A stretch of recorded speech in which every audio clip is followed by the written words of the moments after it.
అల్లు అర్జున్ ఆయన్ని అరెస్ట్ చేసిన విషయం తెలిసింది. నేను నియోజకవర్గంలో వివిధ కార్యక్రమాల్లో ఉన్నందువల్ల నాకు ఆ విషయం తెలియలేదు.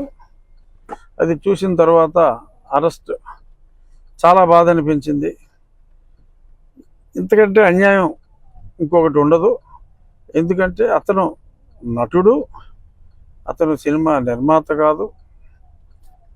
తన యూనిట్ అక్కడ షో వేస్తున్నాం, బెనిఫిట్ షో అంటే ఈ ప్రభుత్వం ఇచ్చిన బెనిఫిట్ షో, తెలంగాణ ప్రభుత్వం ఇచ్చిన బెనిఫిట్ షో.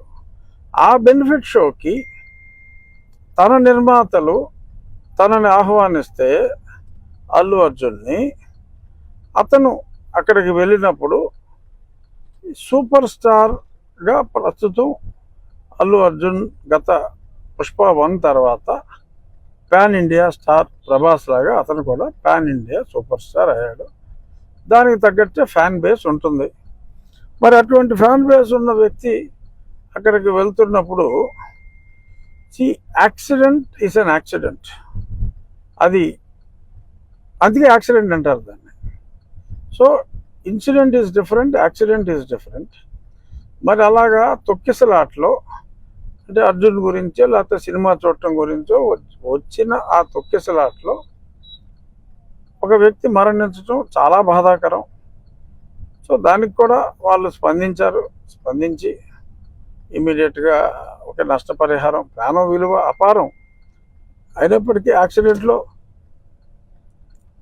చనిపోతారు. యాక్సిడెంట్లో అది బాధాకరం అయినప్పటికీ కూడా దానికి ఒక వ్యక్తిని యాక్సిడెంట్కి బాధ్యుని చేయటం, సంబంధం లేని వ్యక్తిని. ఎందుకంటే ఒక హీరో అతన్ని పిలిచినప్పుడు ఆ హీరో ఏదైనా నీకు పోలీస్ అప్రూవల్ ఉందా, పోలీసు వాళ్ళు పర్మిషన్ ఇచ్చారా? ప్రభుత్వం పర్మిషన్ ఇచ్చిన షో అది, 1000 రూపాయలు కలెక్ట్ చేసుకోండి, షో వేసుకోండి అని చెప్పి ప్రభుత్వం ఇచ్చిన వెసులుబాటు. సో ఈ పర్మిషన్ కూడా ఉంటుంది అని అర్జునే కాదు ఎవరైనా అనుకుంటారు అక్కడికి వెళ్ళేటప్పుడు. సో మరి దానికి ఈ రకంగా మరి ఇప్పుడు ఆ జరిగిన సంఘటనకి అర్జున్నే బాధ్యుణ్ణి చేయటం, అర్జున్ని అరెస్ట్ చేసి మరి వాళ్ళ శుక్రవారం నాడు మరి అదే మోడస్ ఆపరాండే గతంలో నా మీద జగన్మోహన్ రెడ్డి అవలంబించి ఎక్కువగా జగన్మోహన్ రెడ్డి అవలంబించిన మోడల్ అది. మరి యాదృచ్ఛికంగా జరిగిందా, శుక్రవారం కావాలనే జరిగిందా, ఏదేమైనా అల్లు అర్జున్ అతన్ని అరెస్ట్ చేయటం అనేది అత్యంత బాధాకరం. మానవ తప్పిదం. బట్ దానికి ఎవరెవరో సోషల్ మీడియాలో 10 సంవత్సరాల శిక్ష, ఏదైనా యాక్సిడెంట్ ఇన్సిడెంట్లో ఇప్పుడు దాకా ఎవరికైనా 10 సంవత్సరాల శిక్ష పడిందా?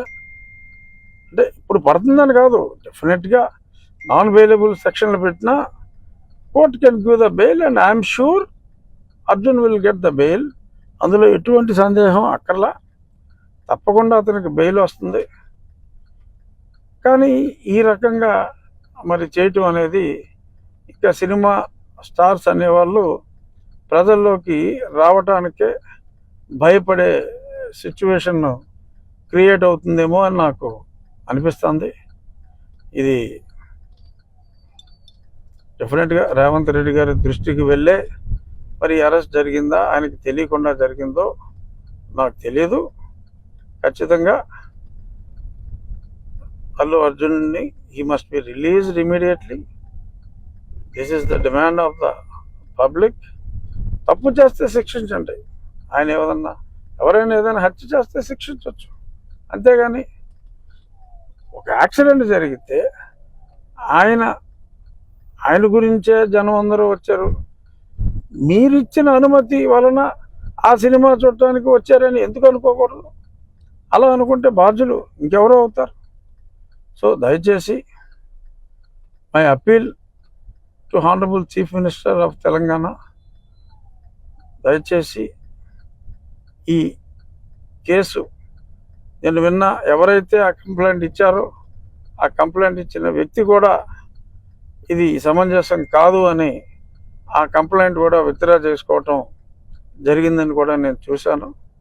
సో కాబట్టి విజ్ఞత ప్రదర్శించి ఇటువంటి కేసులో ఇరికిస్తే అది చాలా చెడ్డ మెసేజ్ ఇచ్చే అవకాశం ఉంది. కాబట్టి it might be an anomaly, kindly rectify it అని చెప్పి మనస్ఫూర్తిగా నా మిత్రుడైన రేవంత్ రెడ్డి గారిని మీడియా ముఖంగా నేను రిక్వెస్ట్ చేస్తున్నాను.